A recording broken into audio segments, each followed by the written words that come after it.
are questions that people would like to direct to him, he's going to be happy to answer any of those.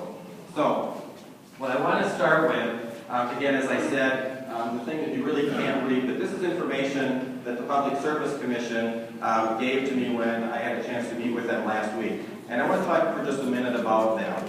They are not here tonight. We had invited them, and they actually had wanted to come, but then their lawyer said, you can't do it. And speaking as a lawyer myself, you know, I can kind of beat on the lawyer a little bit, but here's why the lawyers at the PSC said they can't come. If they had a staff person here from the Public Service Commission, that would make this an official PSC Commission meeting, and a lot of ramifications come from that. A lot of rules and regulations kick in, and they have their hearings that are going to be up in Trumbull County.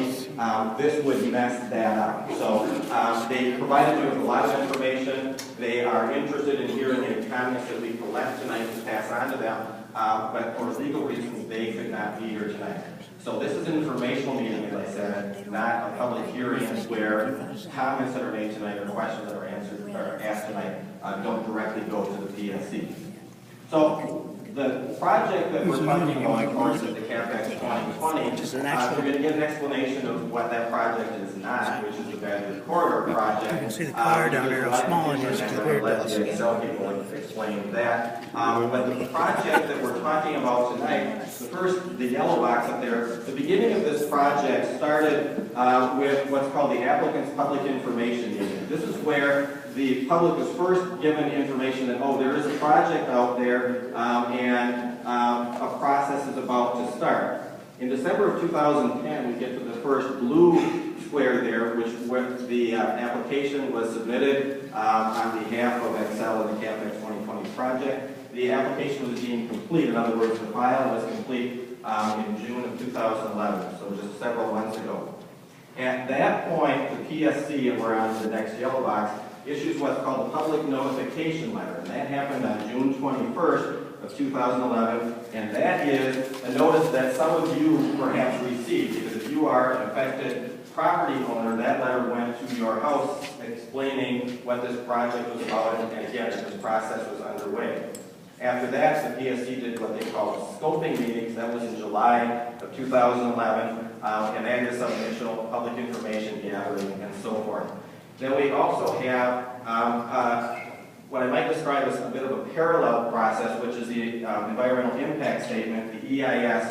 That's the next, right in the very middle of the page, that blue square there, talks about what the environmental impact projected for our various routes would be, and that is a requirement in terms of the process, looking at effects on wildlife habitat, air quality, you name it, those types of things all are included into that.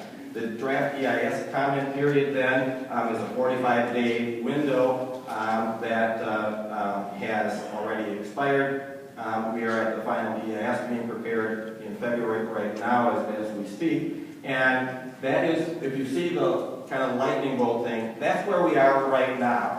And that's why I put this slide up to show you very briefly what's happened, but what comes next.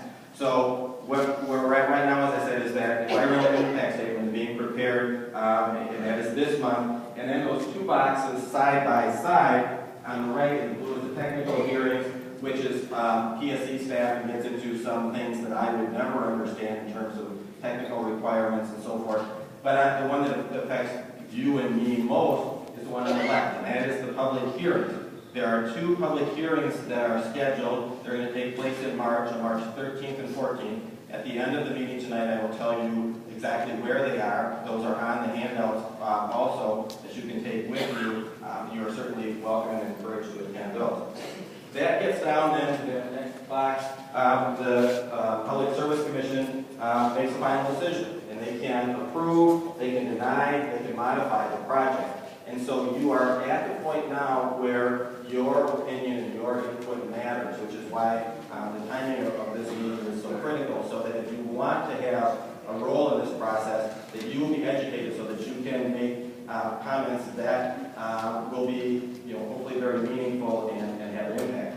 Then at the end of the process, presumably sometime this summer, the Public Service Commission will issue their order.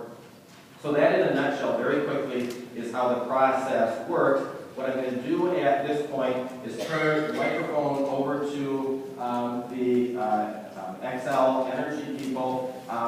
If you want to ask a question and you don't have a 4x6 card, raise your hand and Lori will hand those out to you. If you are done with your question, it's already written out, and you're ready for us to collect it and give it to my colleagues, hold up that card and Lori will collect it from you.